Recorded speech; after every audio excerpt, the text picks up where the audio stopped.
My mother walked through security without looking back. Not once. I stood there, frozen, watching her disappear into the crowd at Narita International Airport with my 12-year-old brother clutching her hand. She believed him. She actually believed him. 20 minutes earlier, everything had been fine. We were supposed to board together.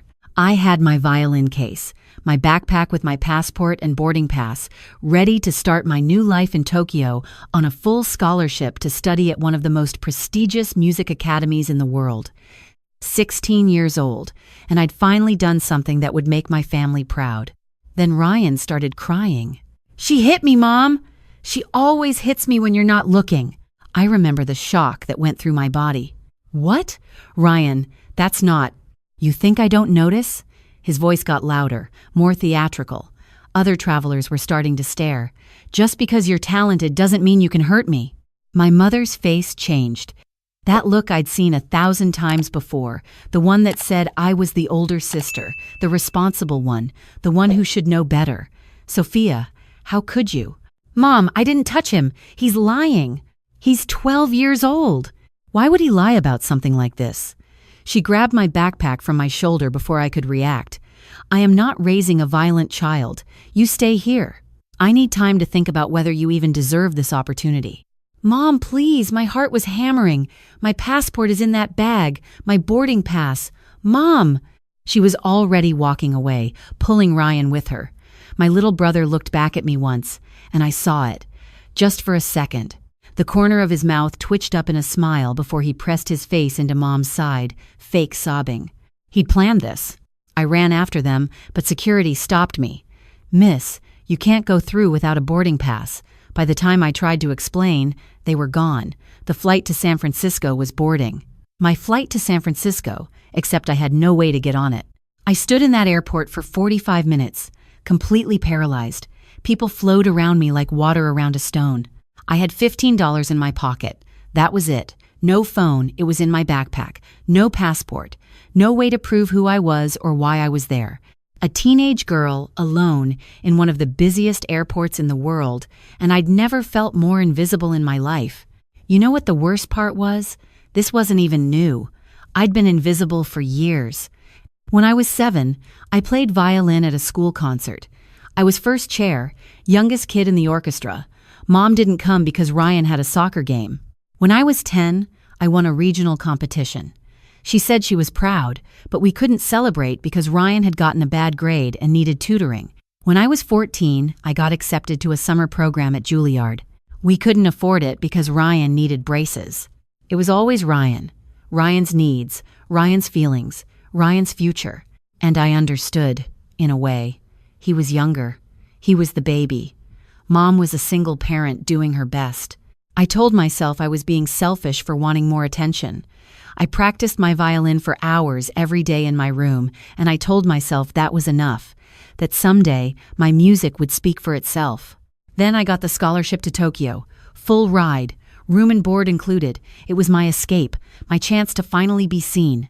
Ryan had been weird about it from the start, quiet, sullen. He'd asked Mom why she was letting me abandon the family. I tried to talk to him, tried to explain that I'd come back, that this was my dream, but he just stared at me with these cold eyes. I should have known he'd do something. I just didn't think he'd do this. I was standing there, trying not to cry, when an elderly Japanese woman approached me. She was small, elegant, wearing a simple gray dress and carrying a leather handbag. She had kind eyes, the sort that crinkle at the corners like she smiled a lot. "Excuse me, dear," she said in perfect English with just a hint of an accent. "Are you all right? You've been standing here for quite some time." I opened my mouth to say I was fine, the automatic response. But what came out was, "My mother left me here." Her eyebrows rose. "Left you?" She took my passport, my boarding pass, everything. The words started tumbling out. My brother lied, said I hit him, and she believed him, and she just left me here. The woman's expression shifted from concern to something harder, sharper. "How old are you?" 16. "And your mother abandoned you in an international airport in a foreign country because of an accusation from your younger brother?" Her voice was quiet, but there was steel underneath it. "Without verification? Without even pausing to investigate? When she said it like that, it sounded worse. It sounded like what it was. "May I see your identification?" she asked. "I don't have it." "It's in my backpack." She took it. I could hear the desperation in my voice. "I'm supposed to be going to school here. I have a scholarship to the Tokyo International Music Academy. But now I can't even—" "Your name?" "Sophia Chen." She pulled out her phone, typed something, then showed me the screen. It was the Academy's website, the announcement page for scholarship recipients. There was my name, my photo from the application. "Come with me," she said. I don't know you." "My name is Keiko Tanaka. I'm a retired international social worker, and I've spent 30 years dealing with cases of child welfare across borders." She handed me a business card. It was bilingual, English and Japanese, with official-looking credentials and affiliations with various organizations. "Right now, you are a minor who has been abandoned without resources in a foreign country. That is a crime. I am going to help you, but we need to move quickly. Your mother's flight hasn't taken off yet." Something in her tone, in the absolute certainty of her voice, made me trust her. Or maybe I was just desperate enough to grab onto any lifeline. I followed her. Mrs. Tanaka moved through that airport like she owned it. She spoke rapid Japanese to airport staff, showed them credentials, made phone calls. Within 20 minutes, we were in a security office, and she was on the phone with someone from the American embassy. Yes, a 16-year-old American minor, abandoned by her legal guardian at Narita International Airport. No, the guardian is currently attempting to board a flight back to the United States with the minor's younger sibling and all of the minor's identification documents. Yes, I would call that child abandonment. No, I don't care if she claims she was planning to come back. She left the country's borders without ensuring her minor child had supervision or resources. I sat there, numb, listening to her systematically dismantle my mother's decision with legal precision. An airport security officer came in and said something in Japanese. Mrs. Tanaka's eyes narrowed. She looked at me. "They found your mother and brother at the gate. The flight hasn't boarded yet. They're bringing them here." My stomach dropped. "I don't want to see her." "You don't have to speak to her if you don't want to," Mrs. Tanaka said gently.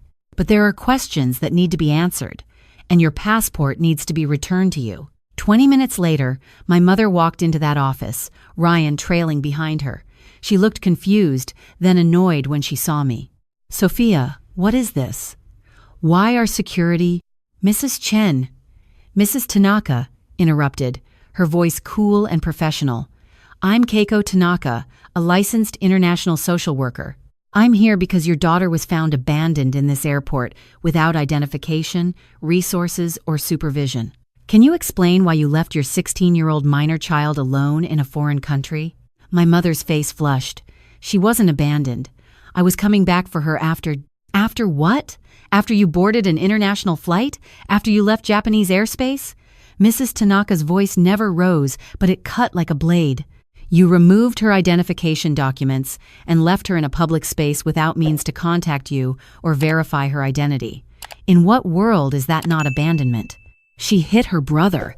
I needed time to decide if she should even— Did you witness this alleged assault?" "Well, no," but Ryan said. "So you took the word of a 12-year-old against your 16-year-old daughter without investigation, without even pausing to hear her side, and your immediate response was to commit international child abandonment?" Mrs. Tanaka turned to the airport security officer and said something in Japanese. The officer nodded and looked at Ryan. "Young man, can you tell me what happened?"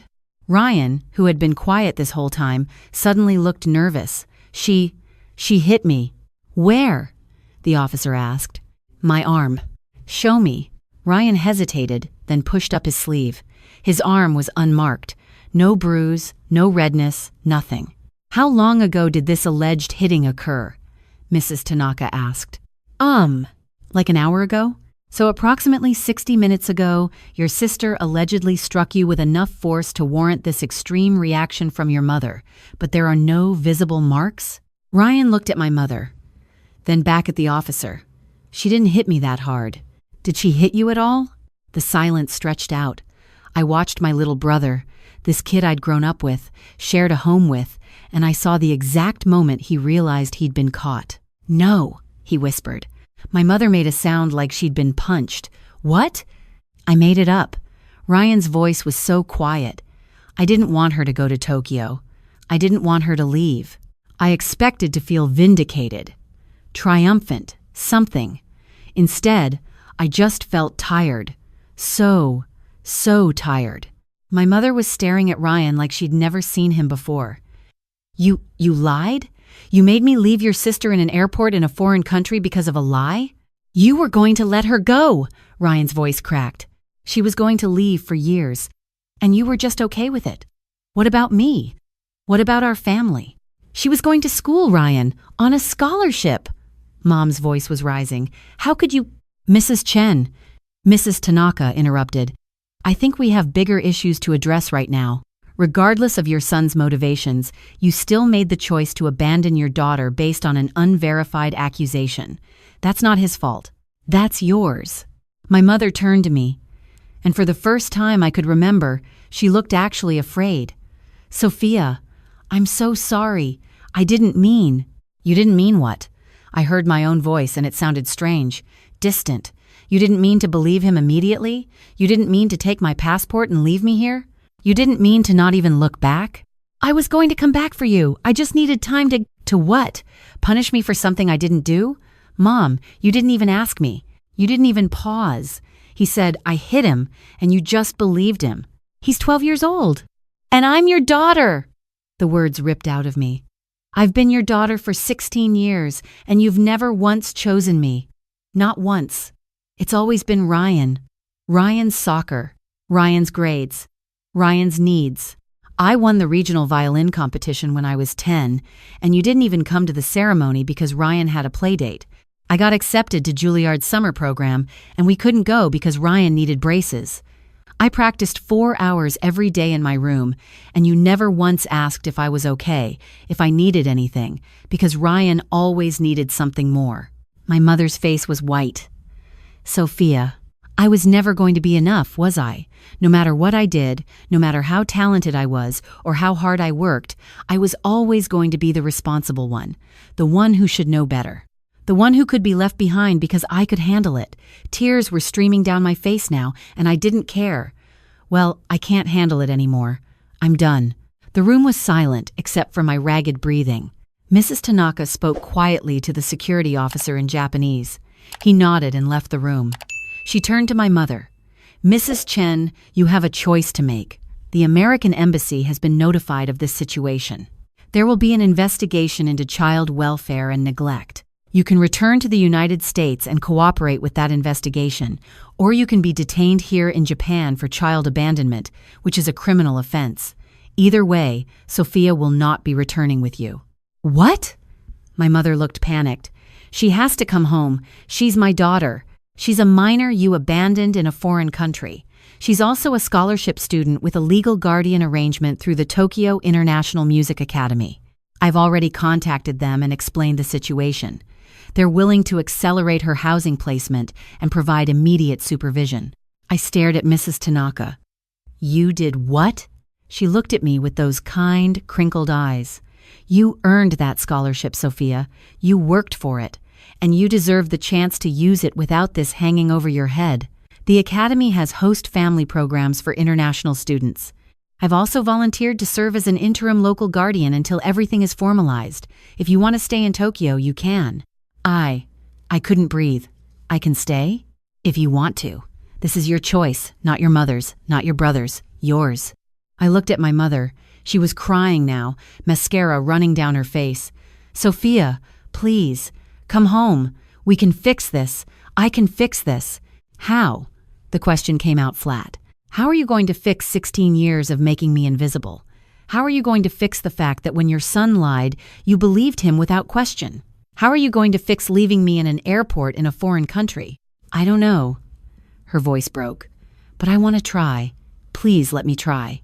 I felt something crack in my chest.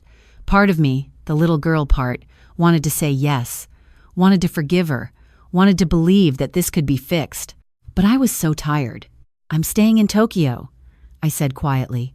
I'm going to school here, and you're going to go home and figure out how to be a better mother to Ryan because clearly you've messed him up too. Ryan was crying now, silently, staring at the floor. My mother looked like I'd slapped her. Sophia, and you're going to get help. Therapy, parenting classes, whatever it takes. Because if you ever want a relationship with me again, you need to prove that you can change. Not promise, prove. Mrs. Tanaka handed my mother a business card. The embassy will be in contact with you regarding the investigation. I suggest you cooperate fully. Child abandonment is a serious offense, even if the child is ultimately unharmed.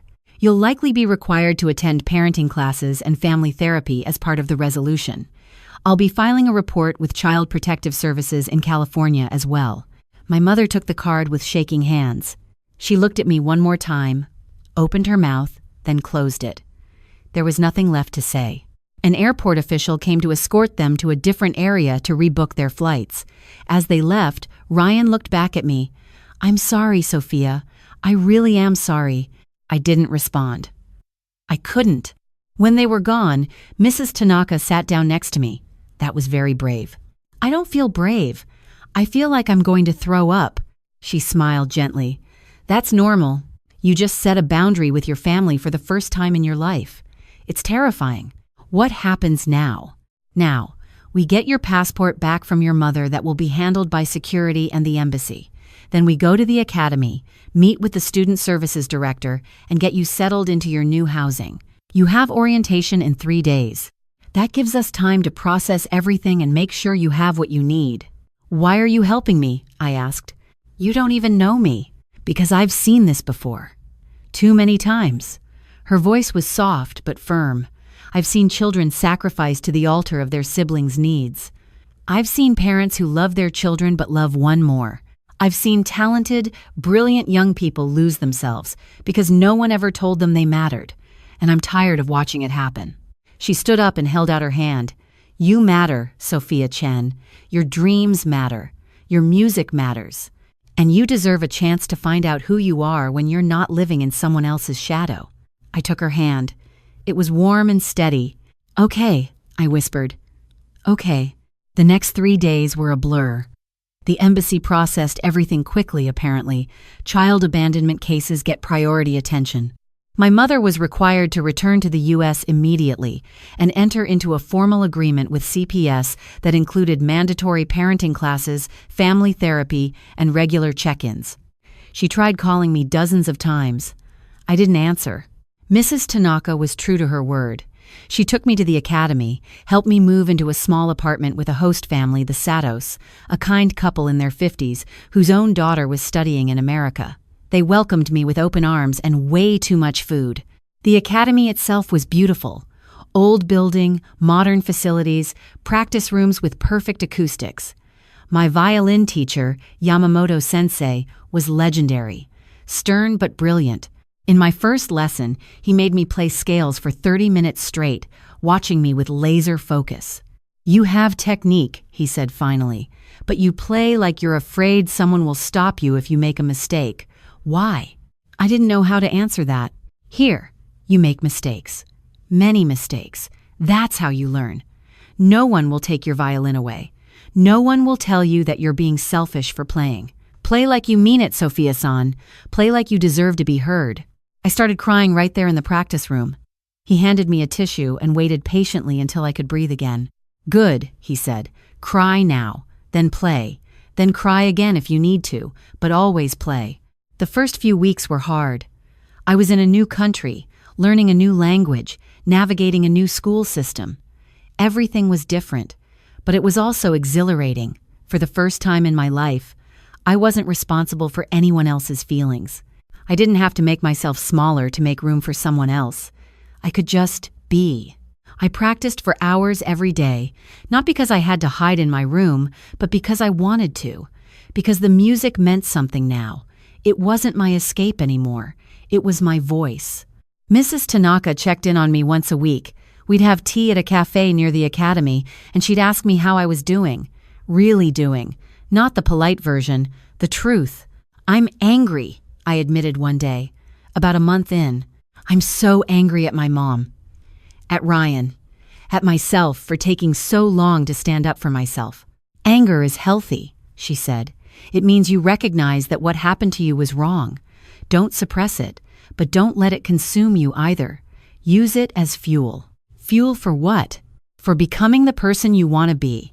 The person who knows their worth. The person who doesn't accept being made invisible ever again. 3 months into the semester, I performed in my first recital. A small concert for students and faculty.